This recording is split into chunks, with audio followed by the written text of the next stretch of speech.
You are moving forward, you might as well be moving backward. It's that kind of mentality that has led the Boise State University Athletic Department to develop its $65 million upgrade to Albertson Stadium.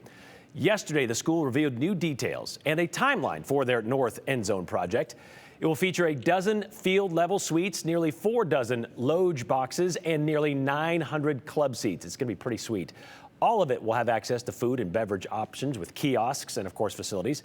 With final approval, they hope to break ground on the North End Zone renovation, I should say, in January of 2025, and they hope to complete it just before kickoff of the 2026 season. And while the new addition will actually take away about 1,500 seats when it comes to capacity, according to head coach Spencer Danielson, he said it will enhance the fan experience. Between 35,000 plus seats, the LED light shows, the 6,000 square foot Southside video screen, and now beer.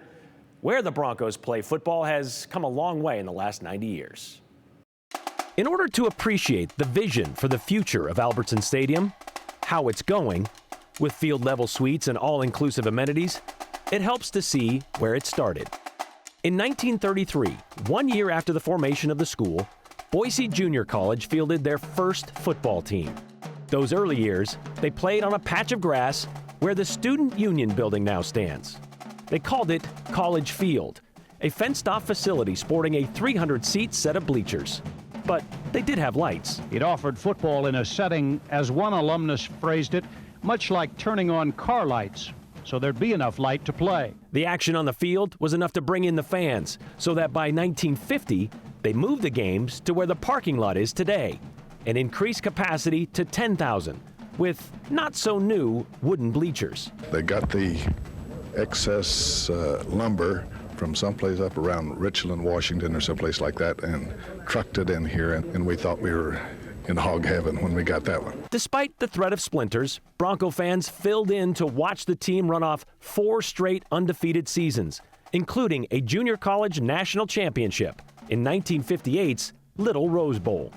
The stadium stayed slanted, angled toward Broadway through the 1960s. Well, actually, my first game, Tom Scott, first Boise State game I ever attended was in 1968 in the old stadium. Wooden bleachers? Yeah, wooden bleachers, yeah. He would watch the changes firsthand from then, beginning with the school becoming a state college in 1968, and then a buildup of the west side of the stadium. In 1970, a new permanent home was built of concrete and AstroTurf.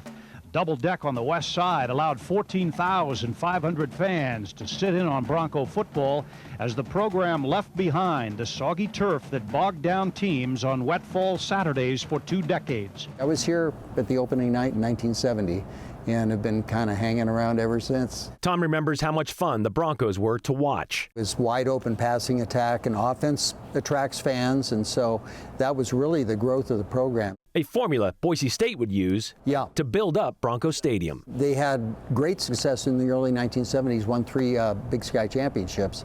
And so the east side upper deck was added in 1975, and that took the capacity from 14,500 to 20,000. Repeat appearances in the NCAA playoffs through the 1970s and a Division I AA national championship in 1980 would mean more seats were needed. Stadium expansion continued with the addition of east side upper deck stands, bringing capacity to over 21,000. Still wasn't enough. With the blue turf added in 1986, Bronco fans set attendance records into the late 1980s. I think there was a crowd of 23,000 for the Boise State-Idaho game in '88, and that was a record that stood for quite a while. Bronco fever even sparked fever dreams of a 40,000-seat stadium in 1990. Our plan right now is to enlarge the south end of the stadium as quickly as possible. Yeah, that was a little ambitious. However, a jump to Division I in 1996 meant they needed a minimum of 30,000 seats. And then the bleachers were added in the north end zone, and then the south end zone, and then the corners were added in 1997. Hand it off to Johnson. Then came the Fiesta Bowl of 2007. Yeah, that spurred the Stickle Sky Center. I think it was still in the works, but the groundbreaking for the Stickle Sky Center was about 6 weeks after the Fiesta Bowl, and fundraising went very well for it. And that was a game changer because they had a Division II press box. Let's call it what it was. It was the same as it was when it opened in 1970, and it was cramped. It became a big-time stadium in '08. The wraparound track was removed in 2012. Albertsons added their name with a redo of the south end zone seats in 2014. And that gave it the current capacity of 36,000 plus. 90 years of Bronco football, still building on the future. I would never have envisioned this place looking like it does now. Nobody could have predicted what was going to happen the past 25 years. Many thanks to former KTVB sports director Larry Maneely for a story he did on that expansion plan in 1990. As for that plan for 40,000 seats, they could get to that eventually, maybe. But as Tom Scott pointed out, 35,000 plus seats puts Albertsons Stadium on par with Martin Stadium in Washington State and Reser Stadium at Oregon State.